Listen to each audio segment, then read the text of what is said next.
ഉണ്ടാക്കാൻ തീരുമാനിച്ചിട്ടില്ല. അത് വിതരണം ചെയ്യുന്നതിന് സാമ്പത്തിക പ്രശ്നങ്ങൾ നമ്മുടെ മുന്നിലുണ്ട്. അത് കണക്കിലെടുത്തുകൊണ്ട് ആവശ്യമായ തീരുമാനമെടുക്കും. പരിമിതപ്പെടുത്തണമെന്നുള്ള ആവശ്യം പല കേന്ദ്രങ്ങളിൽ നിന്നും ഉയർന്നു വരുന്നുണ്ട്. കാരണം മുൻഗണനാ വിഭാഗത്തിന് മാത്രമാക്കി ഇത് കൊടുത്താൽ പോരെ എന്നുള്ള ചർച്ചകൾ പല കേന്ദ്രങ്ങളും ഉണ്ടാകുന്നുണ്ട്. ഗവൺമെൻറ് ജനങ്ങളെ ഒരുപോലെ കണ്ടുകൊണ്ടാണ് ഈ കോവിഡിൻ്റെ അന്തരീക്ഷത്തിൽ അതിനെ പ്രതിരോധിക്കുന്ന പ്രവർത്തനങ്ങളുടെ ഭാഗമായി തന്നെ ജനങ്ങളെ സംരക്ഷിക്കാൻ, പട്ടിണി ഒഴിവാക്കാൻ വേണ്ടി ഇത്തരം പദ്ധതികൾ ആലോചിച്ചത്. അതിലൊരു വേർതിരിവും ഇതുവരെ ഉണ്ടാക്കിയിട്ടില്ല. എന്ത് വേണമെന്നതിനെ സംബന്ധിച്ച് ചർച്ച ചെയ്തതിനു ശേഷം തീരുമാനിക്കും. നമ്മുടെ സംസ്ഥാനത്ത് കോവിഡിൻ്റെ പശ്ചാത്തലത്തിൽ വിതരണം ചെയ്ത് തുടങ്ങിയ ഭക്ഷ്യക്കിറ്റ് കഴിഞ്ഞ മാസത്തോടു കൂടി നിന്നിരുന്നു. ഇത് വളരെയധികം വിഷമം ഉണ്ടാക്കിയ കാര്യമാണ്. അപ്പോൾ നമ്മൾ വിചാരിച്ചിരുന്നത് ഭക്ഷ്യക്കിറ്റ് നിന്നു എന്ന് തന്നെയാണ്, ഭക്ഷ്യക്കിറ്റ് നിർത്തി എന്ന് തന്നെയാണ്. പക്ഷേ ഇപ്പോൾ ഭക്ഷ്യമന്ത്രിയുടെ ഭാഗത്തു നിന്നുള്ള വളരെ നിർണായകമായിട്ടുള്ള അറിയിപ്പാണ് ഇപ്പോൾ വന്നിട്ടുള്ളത്.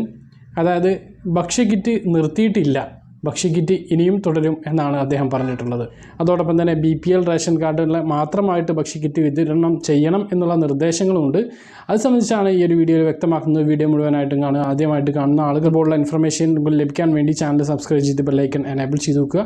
കൂടുതൽ ആളുകളിലേക്ക് വീഡിയോ എത്താൻ വേണ്ടി തീർച്ചയായിട്ടും നിങ്ങളൊന്ന് ലൈക്ക് ചെയ്ത് കാണുക. വീഡിയോയുടെ വിശദമായ വിവരങ്ങളിലേക്ക് വരാം. ഈ ദിവസം തിരുവനന്തപുരത്ത് വെച്ച് ഭക്ഷ്യമന്ത്രി പറഞ്ഞ കാര്യമാണ് ഈ പറയുന്നത്.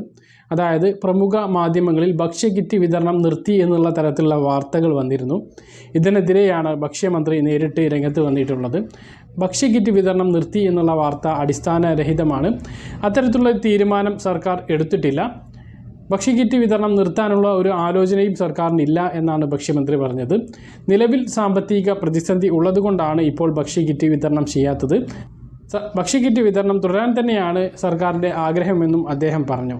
നിലവിലെ സാമ്പത്തിക സ്ഥിതിയിൽ ഒരു ഭക്ഷ്യക്കിറ്റ് വിതരണം ചെയ്യാനാകില്ല. അതുകൊണ്ടാണ് ഭക്ഷ്യക്കിറ്റ് വിതരണം ഇപ്പോൾ താൽക്കാലികമായി നിർത്തിയിട്ടുള്ളത്. പക്ഷേ അത് പുനരാരംഭിക്കും എന്നാണ് അദ്ദേഹം പറഞ്ഞിട്ടുള്ളത്. പുനരാരംഭിക്കുമ്പോൾ BPL റേഷൻ കാർഡിന്, മുൻഗണനാ റേഷൻ കാർഡിന് മാത്രമായി നൽകാനുള്ള നിർദ്ദേശം പല ഭാഗത്തു നിന്നുമുണ്ട്. അത് ചർച്ച ചെയ്ത് തീരുമാനിക്കുമെന്നും അദ്ദേഹം വ്യക്തമാക്കി. അപ്പോൾ ഭക്ഷ്യക്കിറ്റ് നമുക്ക് വീണ്ടും വരും. അപ്പോൾ ഭക്ഷ്യക്കിറ്റ് വരുന്ന സമയത്ത് അത് മുൻഗണനാ വിഭാഗത്തിന് മാത്രമായി ചുരുങ്ങാനുള്ള സാധ്യതയുണ്ട്. അത് സങ്കടകരമായിട്ടുള്ള ഒരു കാര്യമാണ്.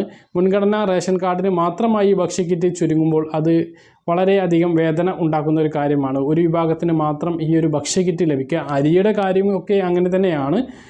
അത് ഈ ഭക്ഷ്യക്കിറ്റെങ്കിലും നിലവിൽ ഇതുവരെ എല്ലാ ആളുകൾക്കും ഒരേപോലെ ലഭിച്ചിരുന്നു. അത് ഇനിയും വിതരണം ചെയ്യുകയാണെങ്കിൽ എല്ലാ ആളുകൾക്കും വിതരണം ചെയ്യണം എന്നാണ് നമുക്ക് പറയാനുള്ളത്. നിങ്ങളുടെ അഭിപ്രായം താഴെ എന്തായാലും കമൻ്റായിട്ട് രേഖപ്പെടുത്തുക. അപ്പോൾ എന്തായാലും നമ്മുടെ ഭക്ഷ്യമന്ത്രി പറഞ്ഞിരിക്കുന്നത് ഭക്ഷ്യക്കിറ്റ് വിതരണം തുടരും. അത് അടുത്ത മാസം ഉണ്ടാവാനുള്ള സാധ്യതയൊന്നുമില്ല. നമുക്ക് ഏറ്റവും കൂടുതൽ സാധ്യത അടുത്ത ക്രിസ്മസിന് ഒരു ഭക്ഷ്യക്കിറ്റ് ലഭിക്കാനുള്ള സാധ്യതയുണ്ട്. അത് തുടർന്ന് വീണ്ടും ഭക്ഷ്യക്കിറ്റ് ലഭിക്കുമോ എന്നുള്ള കാര്യം നമുക്ക് കണ്ടറിയേണ്ടി വരും.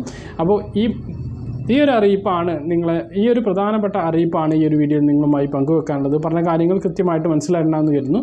ഇതുപോലുള്ള ഇൻഫർമേഷനുകൾ ലഭിക്കാൻ ചാനൽ സബ്സ്ക്രൈബ് ചെയ്ത് ബെല്ലൈക്കൺ എനേബിൾ ചെയ്ത് വെക്കുക. മറ്റൊരു വീഡിയോയുമായി നമുക്ക് വീണ്ടും കാണാം. അതുവരേക്കും ബൈ.